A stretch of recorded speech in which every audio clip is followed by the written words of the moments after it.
Here we go. 5, 4, 3, 2, and 1. All right, folks, welcome back to the podcast. Very excited to have as my guest today, Valerie Huard.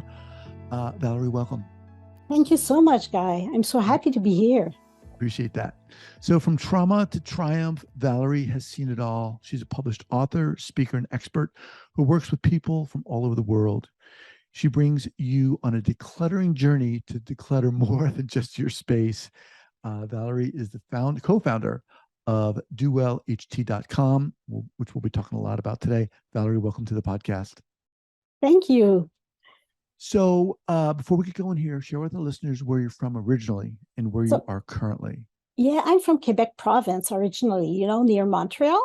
Okay. And now I'm in Ontario, Canada. Okay. I'm still in Canada. Okay. So really interesting, Valerie. I don't know if I've spoken with anyone who's done what you've done. So break it down. How the heck did this start for you? You know what? Unfortunately or fortunately, I suffered from childhood trauma. And from there, I got a diagnosis of complex post-traumatic stress disorder. And that means that I started accumulating a lot of clutter, both in my mind and in my home. All right, hang on. So what age are we talking at here? I'm talking age 3 to 11. Wow. Okay. Yeah. But what happened is I continue my life, I become an adult. And then at some point, I was going to doctors, to psychiatrists, psychologists, EMDR, tons of different modalities, but I was not getting any better. And the doctor at some point told me, you know what? I don't know what to do to help you.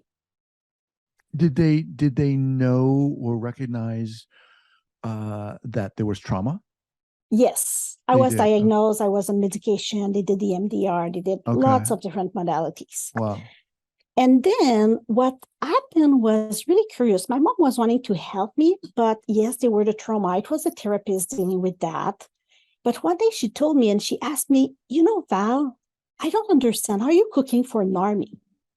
And she asked me that question because I had so much food in my house. I was hoarding food. Are you cooking for an army? She said. Yes. Okay. So I was hoarding food.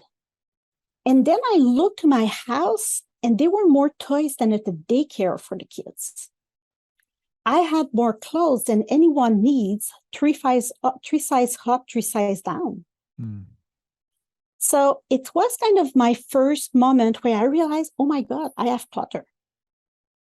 But life continued, and we arrived at the point where my husband, JM, co-founder of DoWell, we were posted because he was military.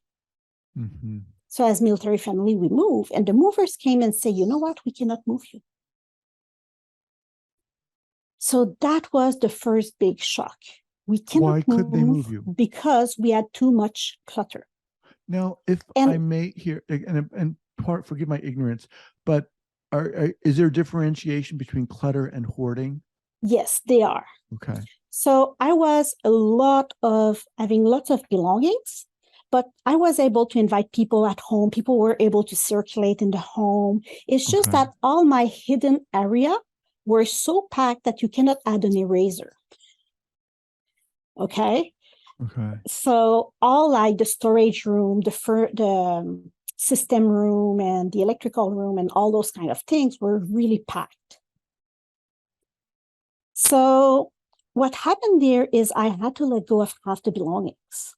So JM has to move first and I stay behind with the kids.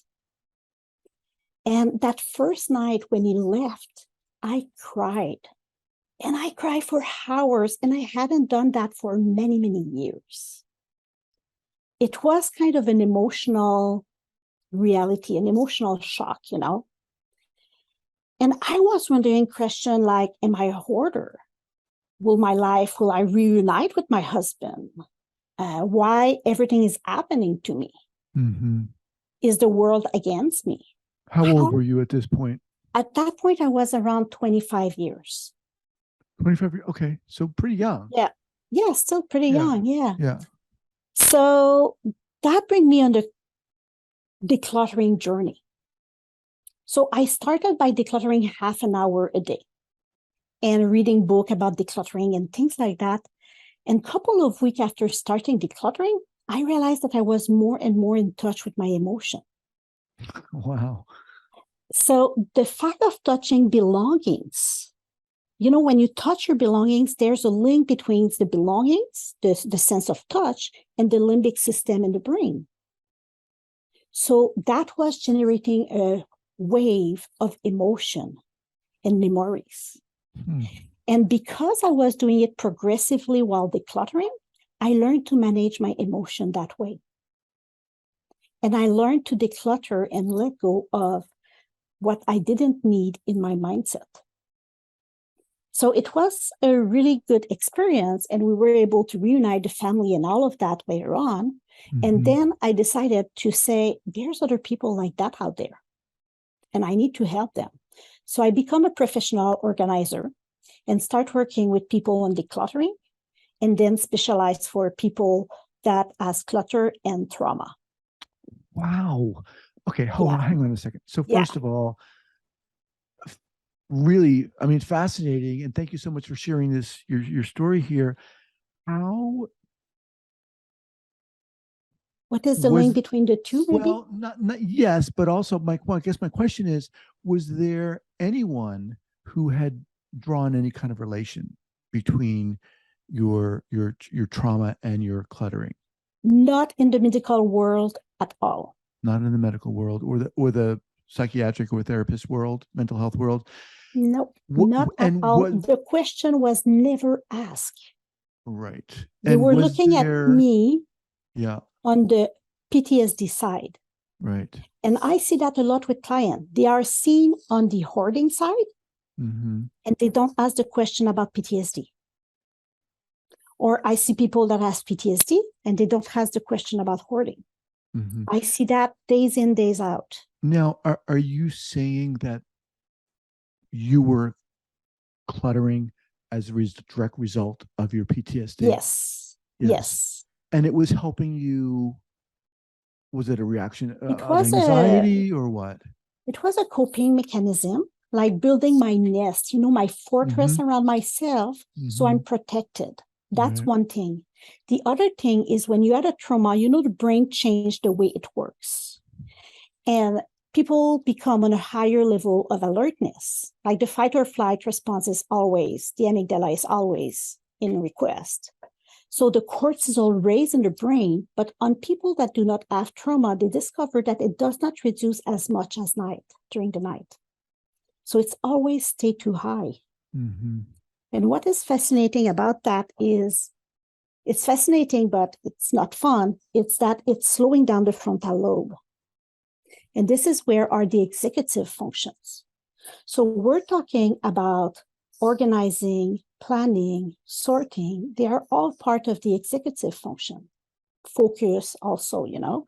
So when you arrive to make a decision about keeping or not an item, if you're not able to plan your decluttering, if you're not able to sort and to make decision and don't have focus over that, it's really, really hard to keep a tidy home.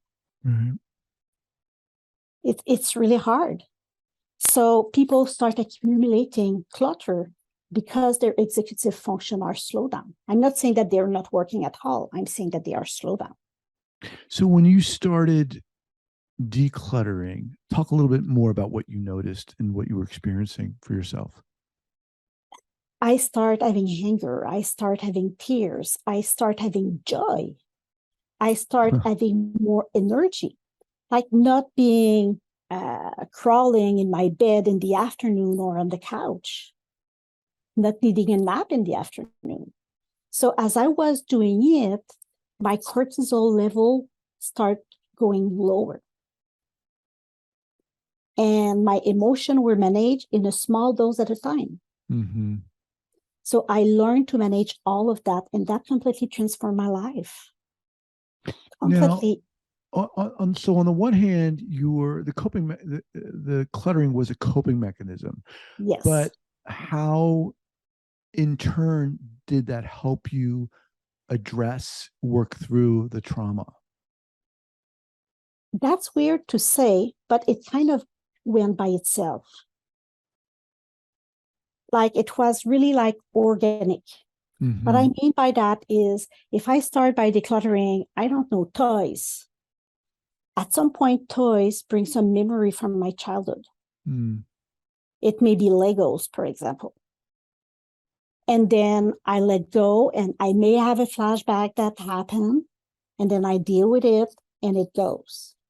And I learn progressively to be able to do not have any more flashback, do not have any more nightmare, do not crawl in the afternoon. So it's really a process, and I see that a lot with my client. When we work on reducing their level of cortisol, they really start feeling better. And they're more equipped to face the mindset section of the trauma. And I'm not doing therapy with them. I'm not a therapist. Like, yes, I studied occupational therapy, but I'm not a psychologist or so I'm not doing therapy. But when we're talking, we're looking at I am here today and I want to be there in my life. What are the steps in between to get there? And this is really what we're working on by letting go of different things, by as simple as washing your floor. I mean, because some people do not do it. I mean, it seems what you're talking about here on one hand could seemingly seem simple, okay, decluttering. And yet the way you described it is, you started feeling, you started having emotions. And those are exactly the things a lot of times that people are trying to avoid. So in a sense, it makes sense to me that people going through this would be wise to have some mental health component in their healing. Totally agreeing with that.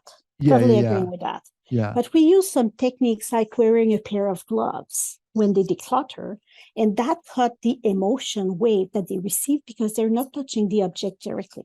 Wow. So they still have emotion coming, but they're more manageable. So they're able to declutter 40% more when they wear a pair of gloves. Wow. And they're less exhausted after a period of, let's say, 30 minutes or an hour decluttering.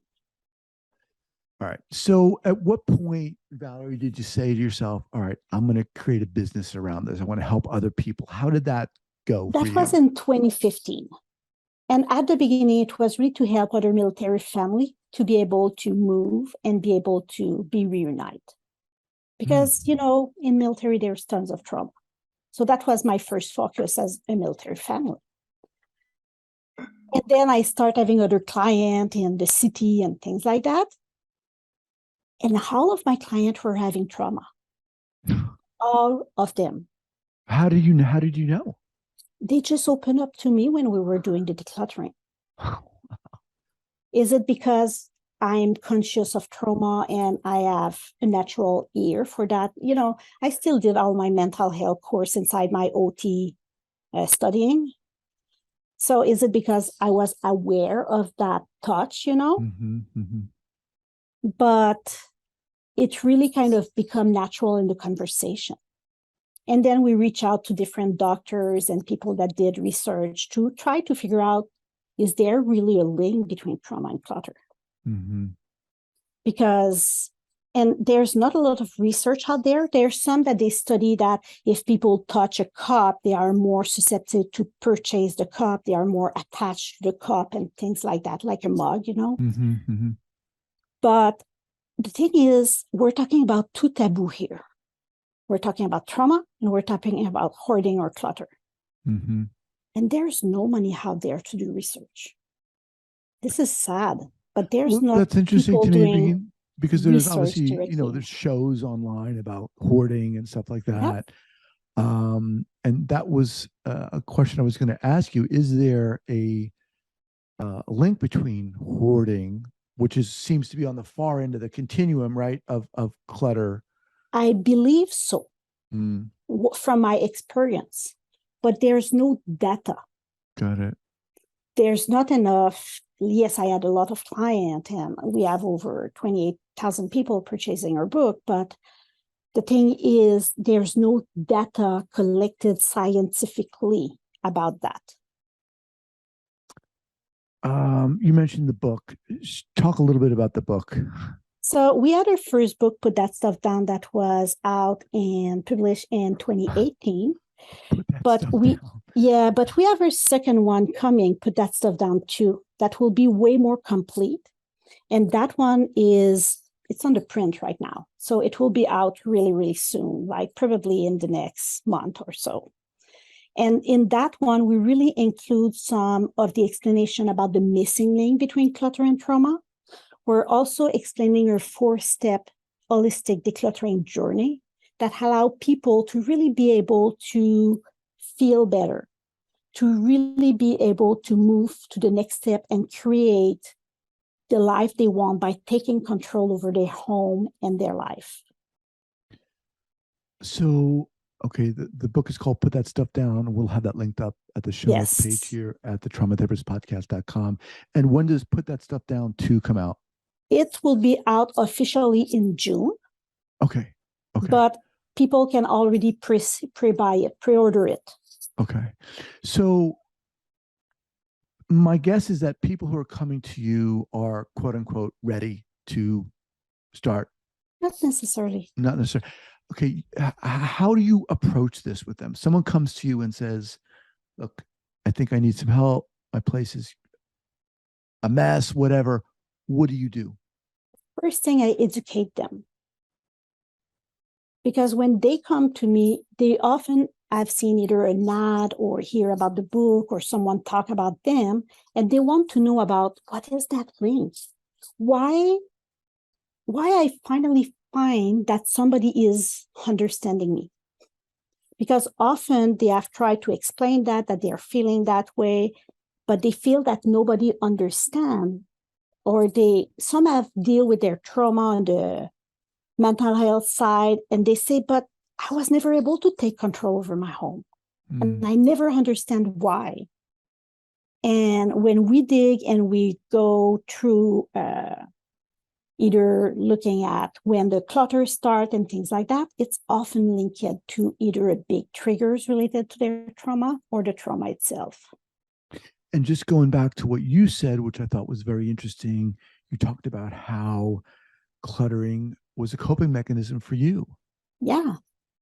And I was also like acquiring belongings because of, it can be called shopaholic, like as an addiction, but it's not necessarily with money that I was acquiring belongings. That's why I make a difference. You can acquire belongings by shopping online, but you can go to garage sale, or you can go even do the garbage. There are some people that go do the garbage day and take the things that are still good in garbage. So that's why I say acquiring belongings. Right, right. So you mentioned a 4-step process. Can you just briefly go through what those are? The first one is called reduce your stress. This is where we work on really letting go of the cortisol. The second one, we call it the letting go mindset, where we talk about emotion, we talk about relationship, because the relationship with the belongings, we talk about authenticity, different subject like that. We talk also after that on discovering free time, where we really talk about routines and habits and how it is important if we want to be able to declutter and maintain. Say more about that. The discovering free time is about routines and habits, because when you want to declutter and when you want to be able to maintain your home, you need to have some of them installed. Otherwise, people declutter and the clutter is coming back. They declutter, they do the garage in the fall. It's so good, but in the spring, the garage is already full. Wow. We see that a lot. How do you work through that? Can you give us an example? Yes. So the first 30 to 60 days that people are working with us, like we have some group program where we meet on Zoom, and they have an online curriculum to follow with videos. And they also have a workbook. So they have the different commonalities to learn the best. And then they watch maybe 10 to 15 minutes of video a day. So they are some learning, and they come on the calls, ask their question, talk about how it's related to them, and have that discussion. And understand, cement the learning, Mm-hmm. And then after the 30 to 60 days, then we move to the mindset section where we discover emotion. We talk about those subjects that I was talking to you about. So then they learn about, okay, I want to let go. So I'm ready to let go of, I don't know, that as simple as that basket of unpaired socks. Mm-hmm. Okay, that may have accumulated unpaired socks for 10 years. But in them, there's those tiny socks of my kids.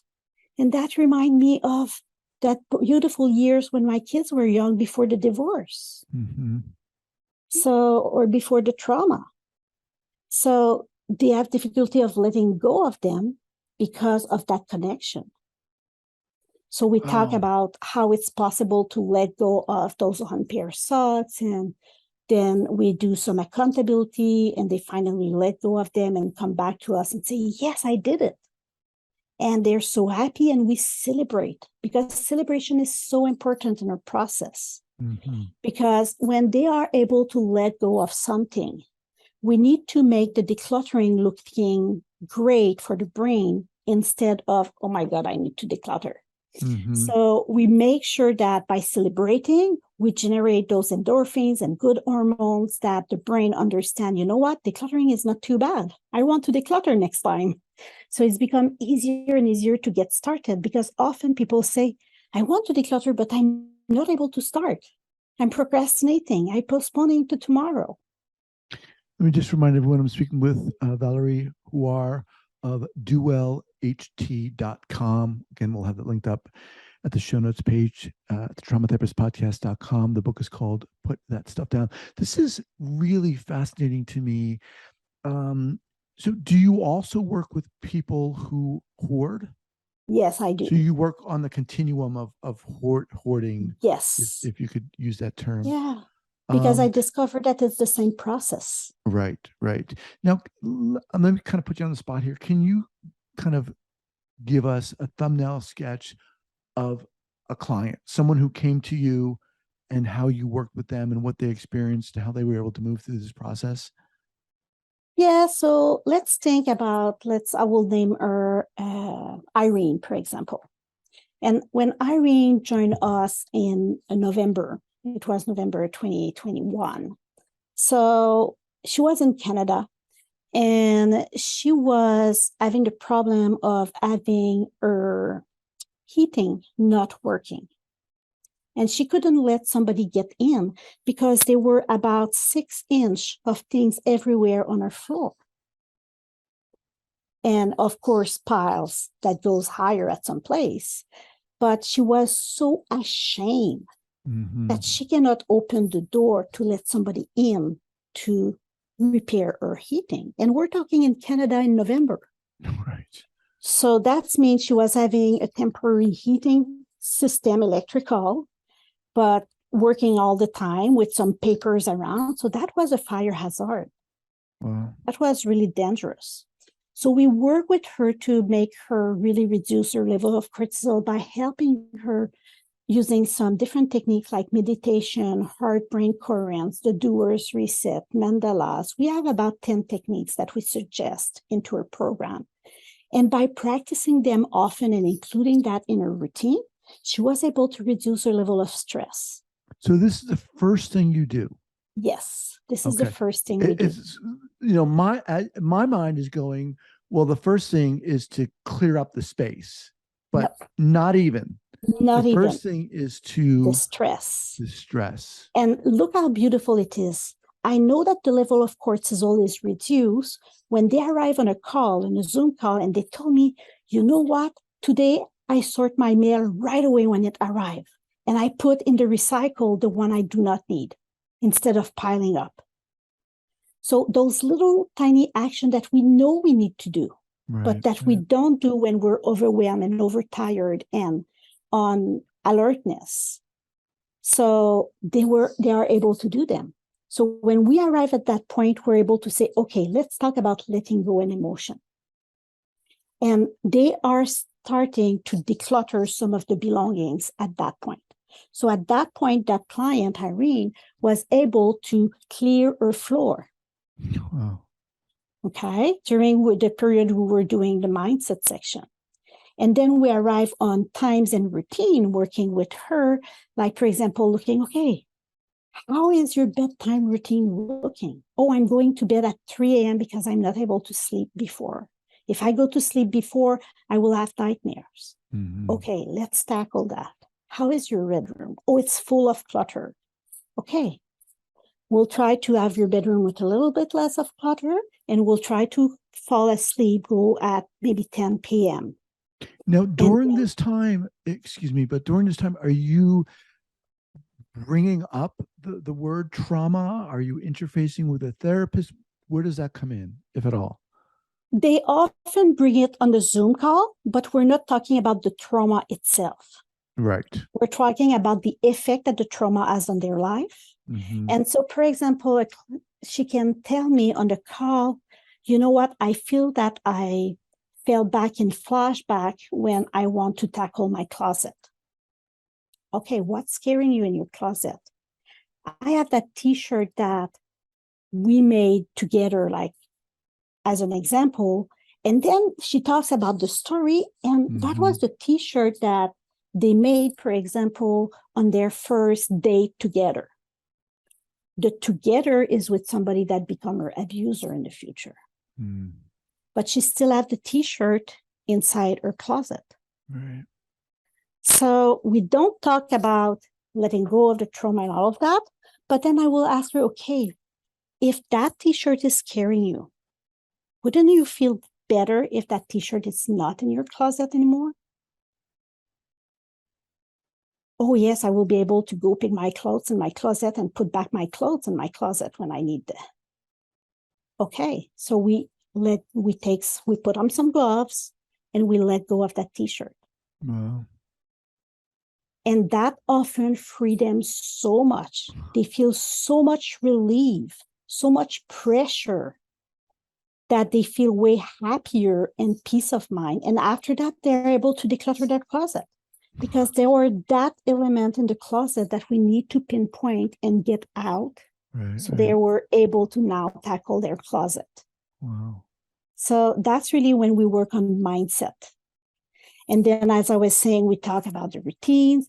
And that same client I was talking to you, when we were working on the mindset, like maybe 2 months after being in the program, her eating system was repaired because her floor was clean. So the person came and repaired it.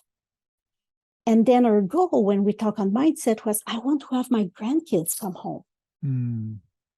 So we work on that. We let go of some of the belongings.